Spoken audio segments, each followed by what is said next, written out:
এমন এক মায়ের মৃন্ময়ী মূর্তি দর্শন করাবো, যে মাতৃপ্রতিমার চক্ষুদান স্বয়ং ঠাকুর শ্রীরামকৃষ্ণ পরমহংস দেবের হাতে হয়েছিল।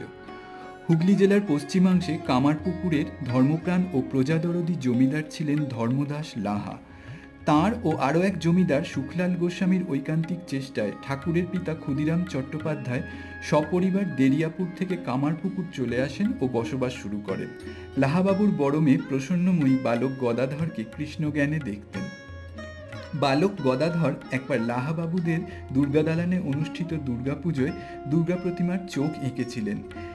সেই আটচালার কাঠামোয় নিয়ম করে আজও প্রতি বছর দুর্গাপুজো হয়। ইচ্ছে হলে একবার দুর্গাপুজোর সময় ঝটিকা সফরে ঘুরে আসতে পারেন কামারপুকুর।